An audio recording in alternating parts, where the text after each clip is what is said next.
Assalamualaikum warahmatullahi wabarakatuh. Hai Besti semua. Aku April Dan aku Ismi. Hari ini kita bakalan ngobrol sesuatu yang berfaedah. Bener banget nih. Kali ini kita bawa topik yang super penting dan menarik banget nih teman-teman. Terutama buat teman-teman santri dan pendidik. Dengan topik Dari santri ke pemimpin membentuk karakter di era digital. Nah, sebelumnya kita juga sempat ngobrol loh sama pemilik pondok di Umarul Yahya.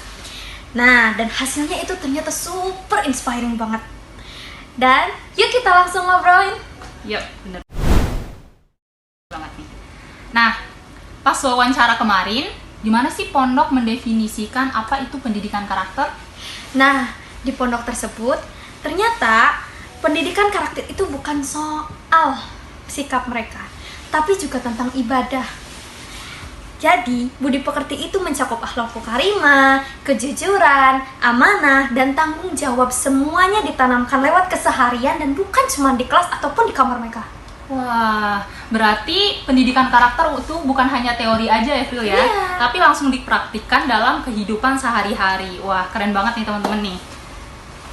Oke, selanjutnya kemarin kita juga tanya-tanya apakah mereka sudah menggunakan pendekatan digital dalam mendidik. Nah, dan ternyata jawabannya itu bikin shock loh. Kenapa? Karena ternyata mereka itu masih menggunakan metode klasik untuk pendidikan karakter. Jadi, belum mengintegrasikan secara menyeluruh tentang teknologi digital.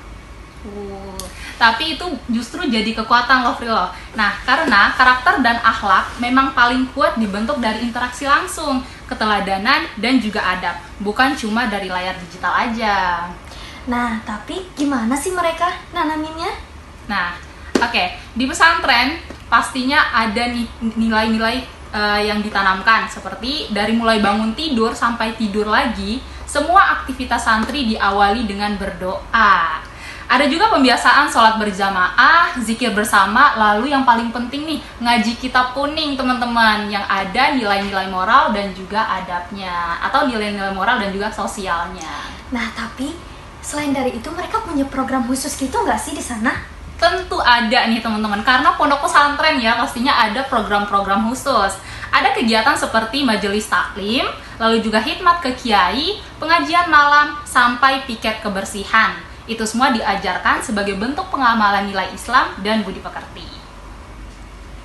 Oke, selanjutnya yang menarik juga nih teman-teman, mereka mengaitkan pendidikan karakter dengan budaya lokal loh, bener nggak? Betul sekali Ismi, budaya saling menghormati di masyarakat Banyuradin itu seperti tradisi sowan, ngaji langgar, gotong royong, semuanya jadi bagian dari pembentuk masyarakat santri. Wah, menarik banget nih. Selanjutnya tentang evaluasi karakter nih teman-teman. Mereka bilang tidak hanya lewat nilai, tapi juga lewat observasi sikap, catatan harian, dan laporan dari ustadz dan ustazah. Wah, jadi evaluasinya holistik nih teman-teman, bukan cuma nilai akademis aja. Nah, dan yang terakhir, kita juga tanya bagaimana rencana ke depan mereka di sana. Dan ternyata pondok pesantren tersebut berencana mengembangkan program yang lebih adaptif terhadap zaman, tapi tetap berbasis Islami.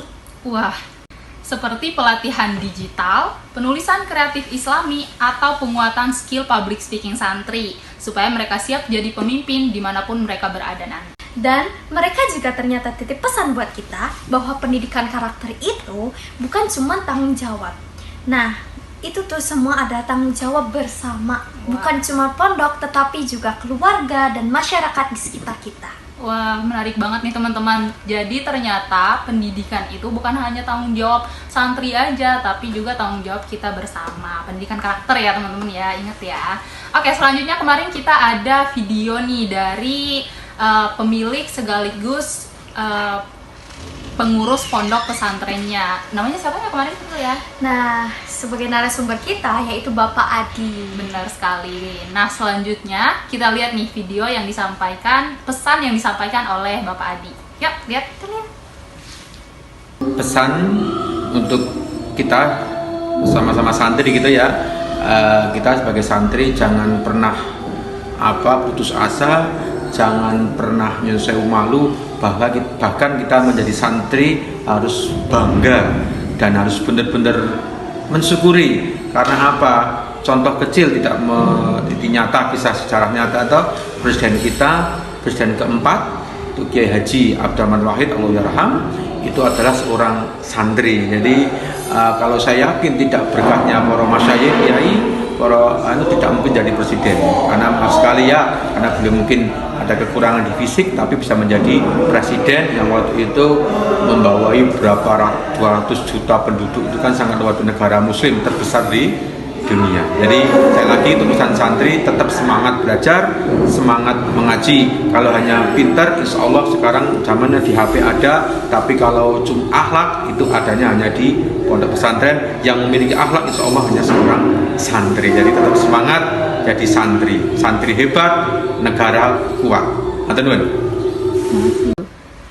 Wah, benar-benar pesan yang inspiratif banget ya, Pril ya. Ternyata menjadi santri itu kita tidak perlu malu, teman-teman. Apalagi untuk teman-teman santri dan santriwati di luaran sana. Betul sekali. Jadi santri itu ternyata bukan soal kampungan atau enggaknya. Bener teman-teman, apalagi di era digital sekarang nih. Jadi santri itu bukan hanya mempelajari kitab yang ada di pondok pesantren saja, tetapi juga dikombin dengan teknologi-teknologi yang ada di era sekarang ini. Betul sekali.